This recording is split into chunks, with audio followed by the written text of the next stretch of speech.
Hello everyone. आज हम class 12th का चैप्टर केमिकल काइनेटिक्स डिस्कस करने जा रहे हैं। इससे पहले हम दो वीडियोज में what is rate of reactions, types of reactions, ये सारी चीजें डिस्कस कर चुके हैं। आज हम डिस्कस करेंगे factors affecting rate of reaction. अभी स्टार्ट करते हैं।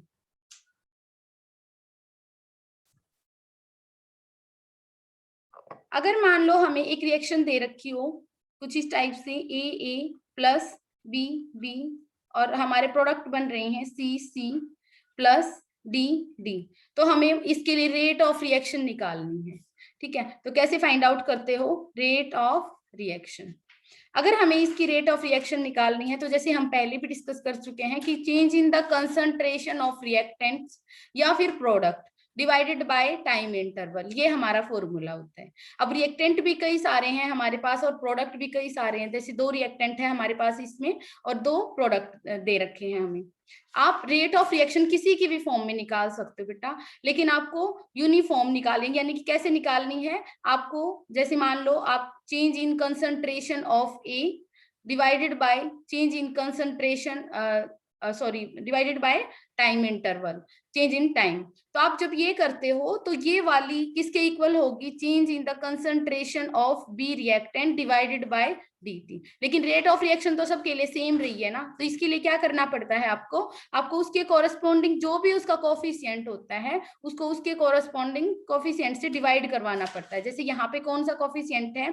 a है, तो आप क्या करवाओगे? इसको 1/a, ए से क्या करवाते हो? डिवाइड करवाओगे। अब ऐसे ही यहाँ पे करना पड़ेगा। ये वाली रेट चाहे इस, मान लो आपको कंसंट्रेशन बी की दे रखी है और टाइम इंटरवल दे रखा है, तो आप यहां से निकाल सकते हो बेटा। ठीक है, अब इसी तरीके से अगर आपको कंसंट्रेशन चेंज सी का दे रखा है तो भी आप रिएक्शन की रेट को निकाल सकते हो। क्या करोगे? Change in the concentration of C divided by D T. लेकिन आपको क्या करना पड़ेगा? जो उसके कोरेस्पॉन्डिंग कोफिशिएंट होगा उससे उसको क्या करना पड़ता है? डिवाइड करना पड़ता है। इसी तरीके से नेक्स्ट हो जाएगा, यानी कि 1/d, और क्या हो जाता है हमारा d, ये वाला d, और क्या हो जाएगा? dt। अब आपको ध्यान क्या रखना है? उसके कॉरेस्पॉन्डिंग कोफिशिएंट से पक्का से डिवाइड करवाना है। अब एक चीज का और ध्यान रखना पड़ता है हमें, जब हम रिएक्टेंट्स की बात करते हैं तो रिएक्टेंट्स के सामने क्या लगाते हैं? माइनस साइन लगाते हैं, क्योंकि चेंज यहाँ पे क्या हो रहा है? रिएक्टेंट की कंसंट्रेशन क्या होती जाती है? टाइम के साथ डिक्रीज होती जाती है, जबकि प्रोडक्ट की कंसंट्रेशन टाइम के साथ क्या हो जाती है? इंक्रीज होती जाती है। तो हम क्या लगाते हैं? यहाँ पे माइनस साइन को इंडिकेट करते हैं। अब मान लो इसी पे, अब यहाँ पे दो चीजें आपको ध्यान रखनी है बेटा। अगर मान लो सिर्फ आप क्या लिखते हो? dA/dt, अगर आप ये मान लो कि ये क्या है, ठीक है, ये सिर्फ इतना निकाल लें हम, मान लो आप ये निकाल देते कि dA/dt, तो ये होता है रेट ऑफ डिसअपियरेंस। क्योंकि ये क्या हो रहा है? ए क्या हो रहा है? खत्म हो रहा है, यानी कि डिसअपियर हो रहा है और सी और डी के अंदर कन्वर्ट होता जा रहा है। ठीक है, तो रेट ऑफ डिसअपियरेंस ऑफ ए। ठीक है, देखो आपको दिख रहा है कि ए के मोल्स अलग हैं, बी के नंबर ऑफ मोल्स अलग हैं, इसी तरीके से सी और डी नंबर ऑफ मोल्स क्या हैं? अलग अलग हैं। तो अगर नंबर ऑफ मोल्स अलग अलग हैं बेटा, जैसे मान लो यहाँ पे 1 होता तो कोई फर्क नहीं पड़ता, आप यहाँ पे कोफिशिएंट लगाने की, यहाँ पे 1 होता, यहाँ पे 1 होता, तो कोफिशिएंट्स की कोई जरूरत नहीं पड़ रही थी। लेकिन अगर नंबर ऑफ मोल्स डिफरेंट आपको दिखेंगे तो आपको क्या करना पड़ेगा? उसके कॉरेस्पॉन्डिंग नंबर ऑफ मोल से क्या करना पड़ेगा? आपको डिवाइड करवाना पड़ेगा। ठीक है, उससे आप क्या निकालोगे? Rate of reaction. ध्यान रखना, अगर आपको क्या निकालना है? रेट ऑफ रिएक्शन निकालनी है तो आप इस फॉर्मूले का यूज करोगे।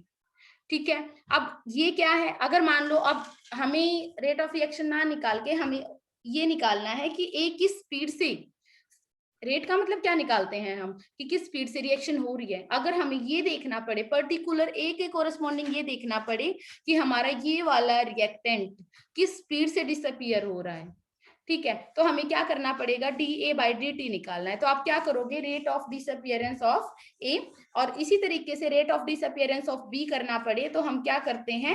dB, change in the concentration of B divided by dt।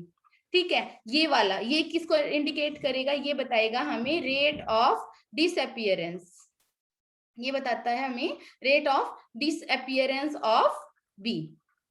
ठीक है, इसी तरीके से सी क्या होता है, सी की अपीयरेंस के बारे में पूछ ले तो सी के बारे में पूछता है तो बेटा क्या लिखते हो आप, D C by D T. सिर्फ इतना लिखते हो तो आप ये क्या बताता है, रेट ऑफ अपीयरेंस, यानी कि कितनी स्पीड से ये वाला क्या हो रहा है, अपीयर हो रहा है, अपीयरेंस ऑफ सी। ठीक है, इसी तरीके से डी लिख देता हमारा डिवाइडेड बाय डी टी। तो आप ये लिख देते कि rate of appearance of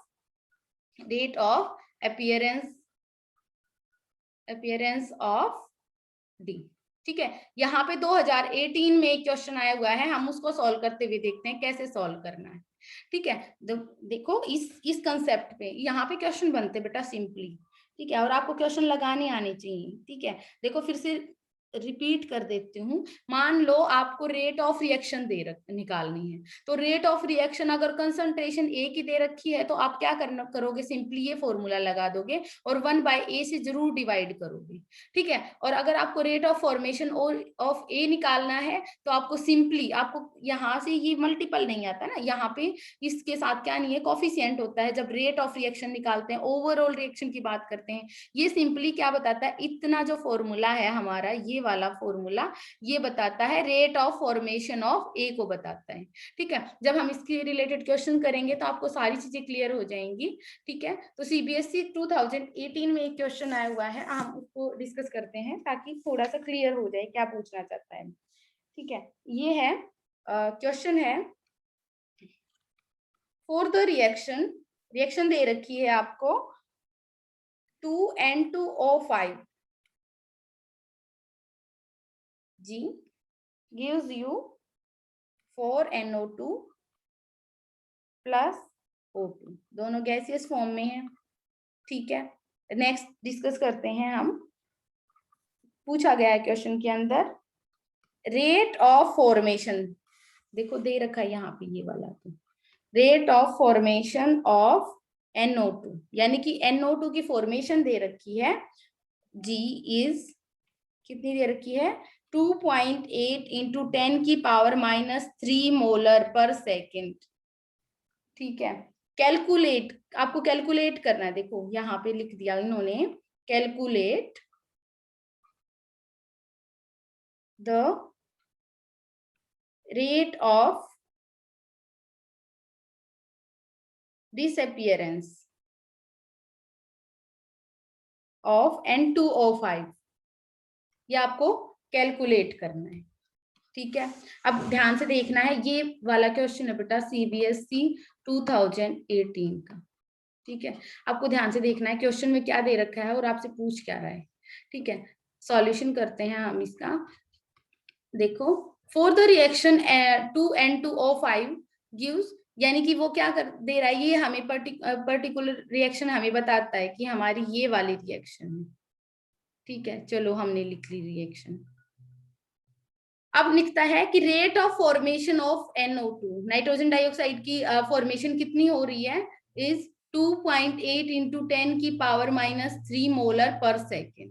calculate the rate of disappearance of N2O5। ठीक है, अब ध्यान से देखना है कैसे कर सकते हैं। अब हमें देखना है कि NO2 और N2O5 का क्या रिलेशन है आपस में। जब हम किसकी बात करते हैं, रेट ऑफ रिएक्शन की, सबसे पहले तो हम रेट ऑफ रिएक्शन की बात करते हैं।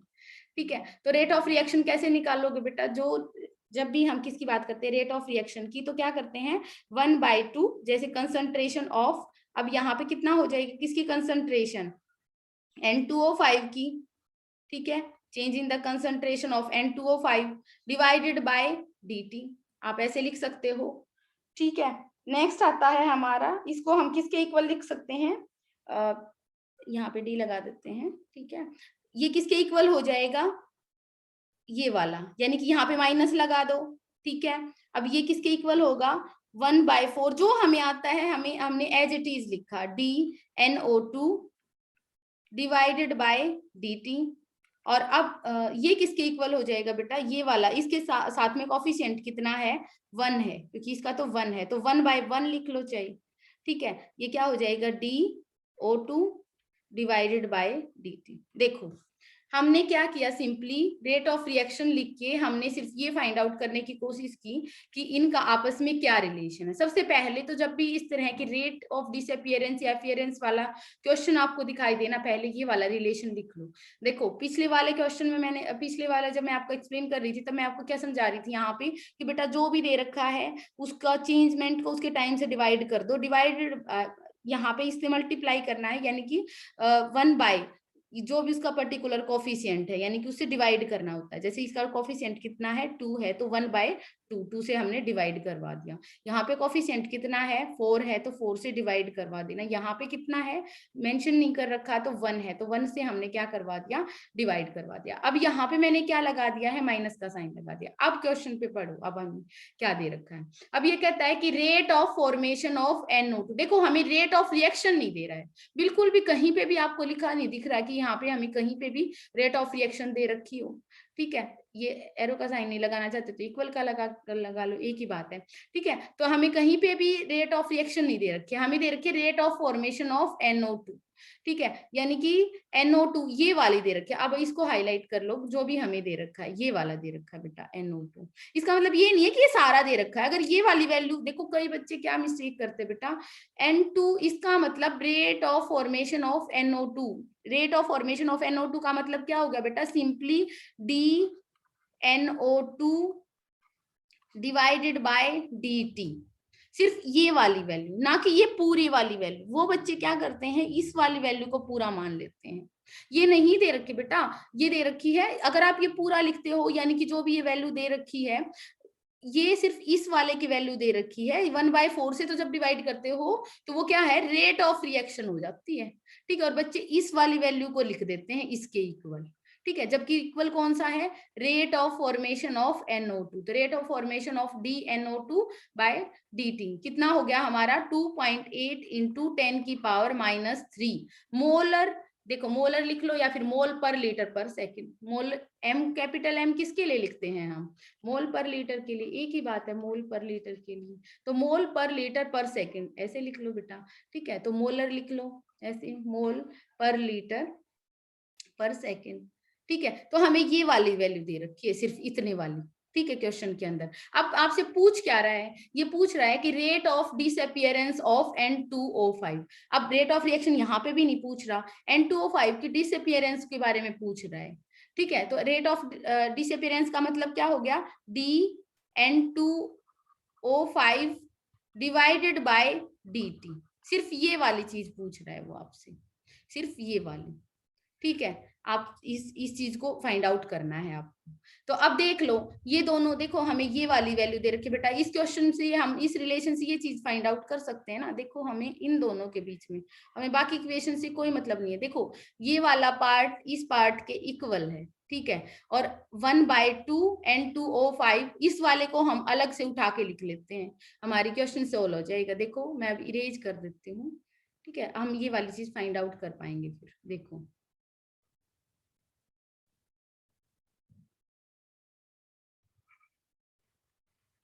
अब देखना है,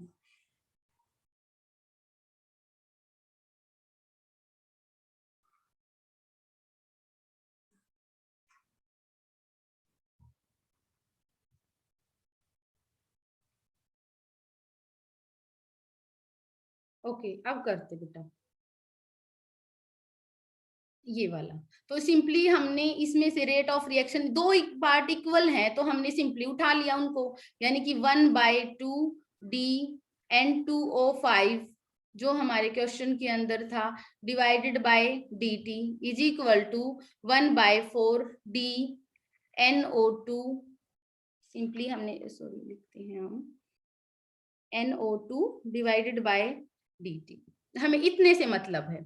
अब देख लो दे क्या रखा है, हमें दे रखा है बेटा ये वाली वैल्यू दे रखी है, हमें ये वाले इतना पोर्शन दे रखा है, और हमें निकालना ये वाला है DN2O5 DT। ठीक है, तो ये वाला पहले तो इतना जो निकालना है, इस वाले को यहाँ पे लेके जाओगे तो ये ऊपर जाके मल्टीप्लाई हो जाएगा, यानी कि DN2O5 divided by DT is equal to 2 divided by 4 DNO2 divided by DT। ठीक है, ये वाला हो गया। ठीक है, 1 2 तो अब सिंपली यानी 1/2 और DNO2 डिवाइडेड बाय dt। अब आपको ये वाली वैल्यू पता है बेटा, क्वेश्चन के अंदर देख लो, देख आपको क्वेश्चन के अंदर ये वाली वैल्यू दे रखी है।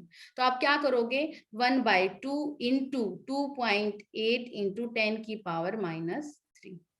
ठीक है, आपका आंसर आ जाएगा ये वाला। आप इसको सॉल्व कर दो, यानी कि आंसर हो गया 1.4 इंटू 10 की पावर -3।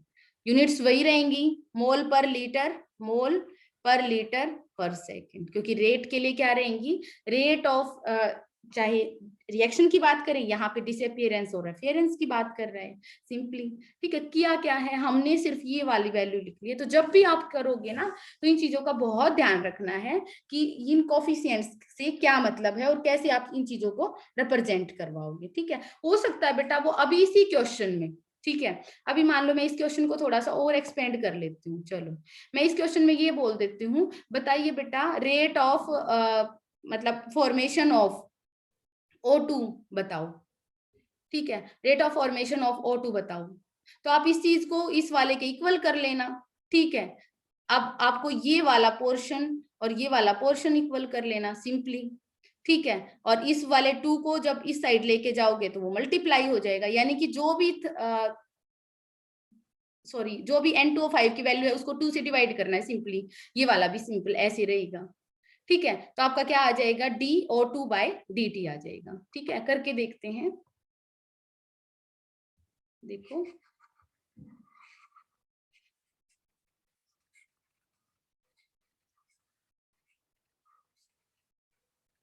हाँ जी, चलो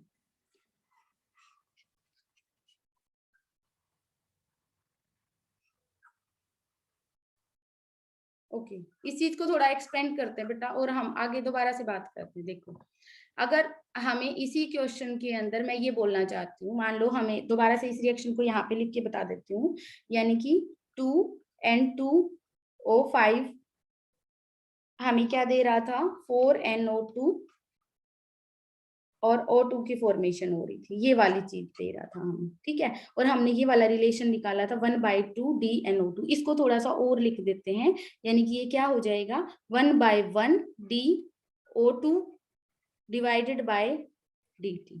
ठीक है, अब आपको ये वाली वैल्यू पता है। देखो अब आपसे ये मान ली ये पूछ लेता कि ये वाली वैल्यू निकालो भाई, ये वाली।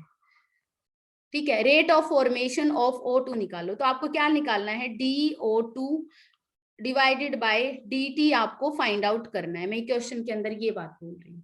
तो आप इस वाले पोर्शन को सिंपली कौन से भी इनमें से, आपको देखो दोनों की वैल्यू पता चल गई है। अब इसको, इसकी भी वैल्यू पता है आपको, इस वाली की भी वैल्यू पता है, किसी से भी इक्वल कर लो।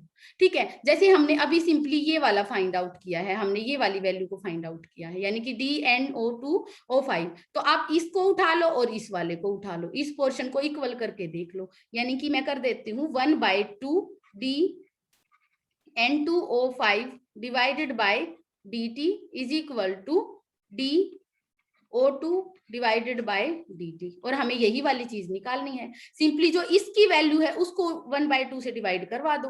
तो इसकी वैल्यू हमने यही निकाली थी यहाँ पे, तो 1/2 इंटू वैल्यू पुट कर दो 1.4 इंटू 10 की power -3 is equal to DO2/dt simply. ठीक है, जो भी यहाँ पे आएगा, यानी कि आंसर आ जाएगा आपका 0.7 इंटू 10 की पावर -3 मोल। रेट के लिए ध्यान रखना बेटा, बिल्कुल किसी को कंफ्यूज होने की जरूरत नहीं है, मोल पर लीटर पर सेकंड। ठीक है, या फिर कैपिटल M पर सेकंड लिख देगा। इस तरीके से आप क्या कर सकते हो, जैसे उन्होंने तो सिर्फ इतना पूछा था, जैसे मैंने यहाँ तक सॉल्व कराया। ठीक है, लेकिन उससे आगे पूछ लेता तो भी क्या गड़बड़ है। ठीक है, इस वाले को इससे इक्वल करके देख लेना। ठीक है, O2 का भी पूछ सकता था वो। ठीक है, इस तरीके से क्वेश्चन पूछे जाते हैं और यहाँ से बहुत सारे क्वेश्चन बनते हैं। अब हम आगे डिस्कस करते हैं। हाँ जी, समझ आया बेटा सभी को। Factors affecting rate of reaction, यानी कौन कौन से फैक्टर अफेक्ट करते हैं किसी भी रिएक्शन को, ध्यान से देखना है, ये सारी चीजें आएंगी आगे। देखो सबसे पहला है जो फैक्टर आता है वो होता है बेटा कंसंट्रेशन। सबसे पहली बात कंसंट्रेशन, और सबसे इंपॉर्टेंट कंसंट्रेशन। यानी आप क्या बोलोगे, मोस्ट ऑफ रिएक्शंस में, मोस्ट ऑफ रिएक्शंस में क्या होता है बेटा, मोर द कंसंट्रेशन, यानी कि आप ऐसे बोल सकते हो more the concentration faster will be rate.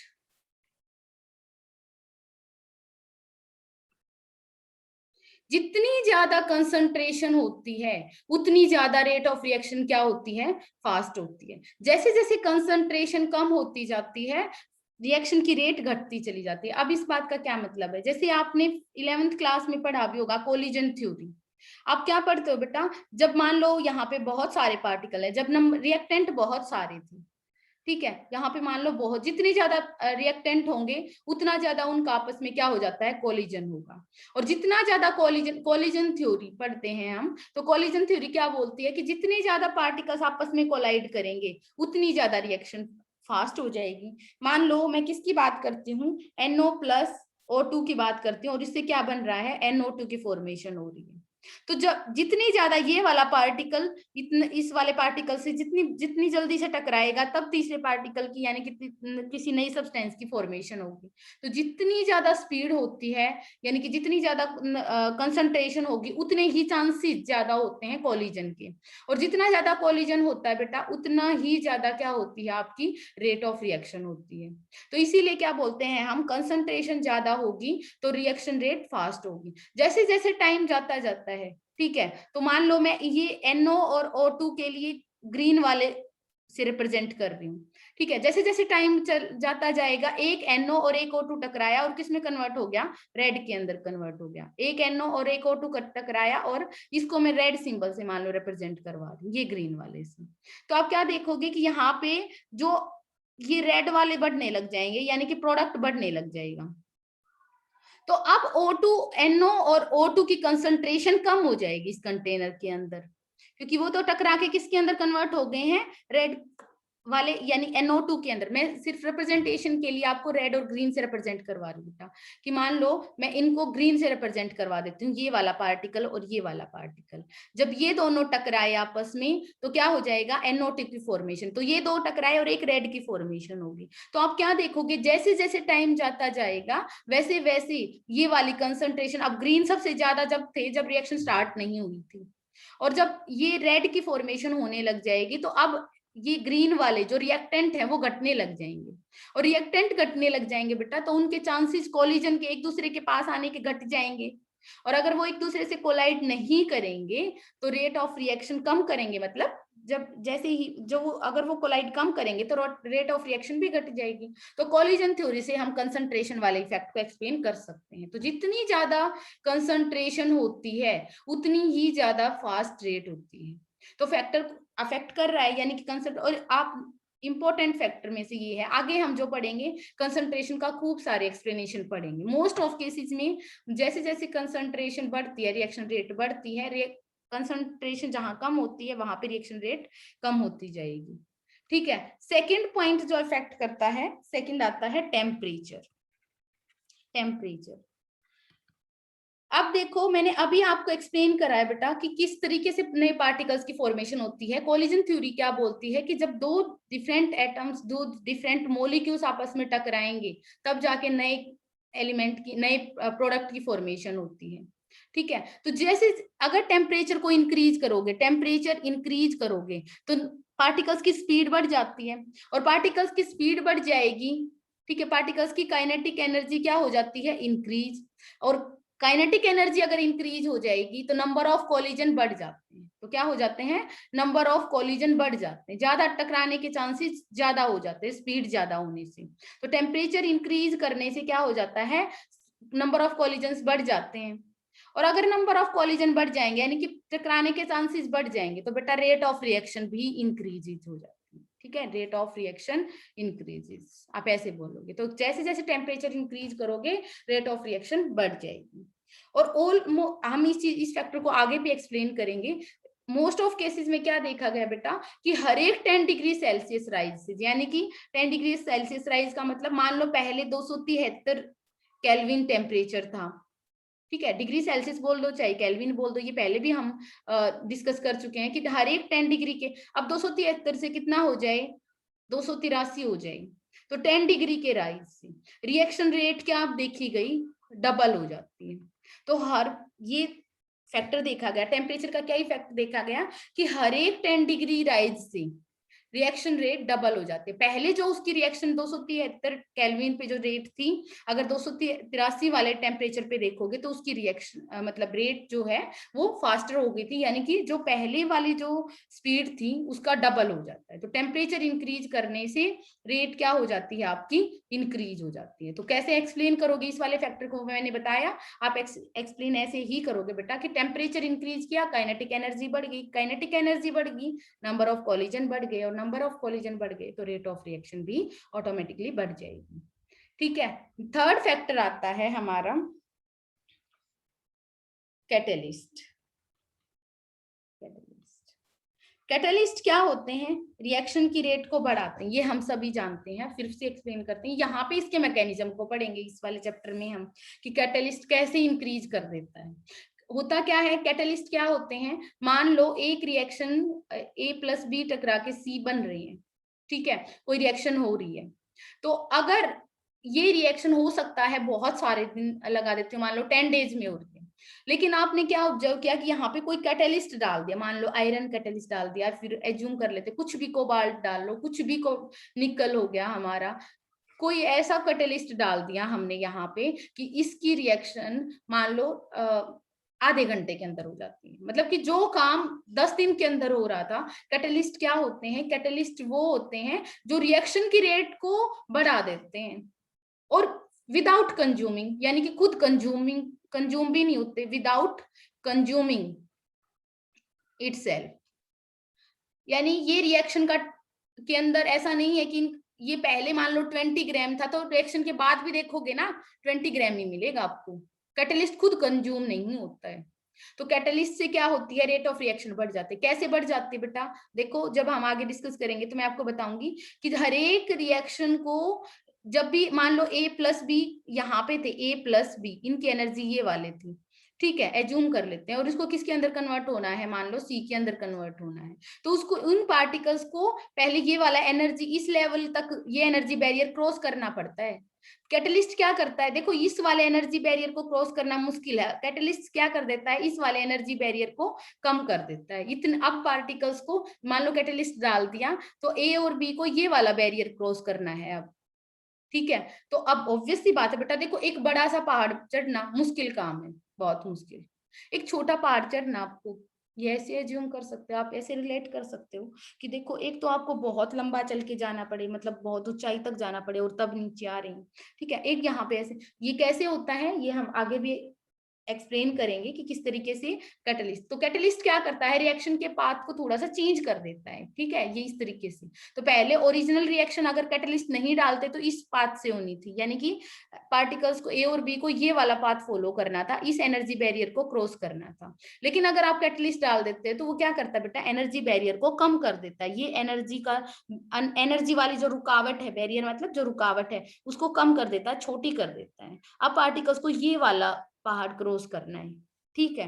तो ऑब्वियस सी बात है, ज्यादा नंबर पार्टिकल्स के यहाँ पे जाएंगे तो स्पीड तो अपनी आपसे बढ़ जाएगी, ठीक है। एक तो आपको छोटा पहाड़ चढ़ना पड़े, एक बड़ा पहाड़ चढ़ना पड़े, ऊंचा पहाड़ चढ़ना पड़े, मतलब, ठीक है। तो ये वाला रोल होता है कैटलिस्ट का। कैटलिस्ट क्या होता है, कुछ ऐसे भी होते हैं जो रिएक्शन की रेट को घटाते हैं, लेकिन हमारा उनसे कोई मतलब नहीं है, हमें सिर्फ ये वाले पढ़ने हैं जो रिएक्शन रेट को फास्ट कर देते हैं, ठीक है। नेगेटिव कैटलिस्ट नहीं पढ़ने हैं हमें, ये वाले पढ़ने हैं जो रिएक्शन रेट को क्या करते हैं, हमारी फास्ट करते हैं, उनको इनहिबिटर बोलते हैं बेटा। कई जगह पढ़ोगे ना तो आप उन देखो, अगर इनहिबिटर ये क्या होते हैं, अगर कोई रिएक्शन रेट को फास्ट करता है तो उस टाइम पे उसको कैटलिस्ट बोलते हैं, अगर वो रिएक्शन रेट को घटा देता है, कुछ ऐसा ऐसी चीजें डाल दें हम जो रिएक्शन रेट को घटा दें, तो उनको इनहिबिटर बोलते हैं, ठीक है। आगे कभी लिखा मिलेगा तो बताएंगे फिर, ठीक है। हमारा इस चैप्टर में इतना ही करेंगे हम।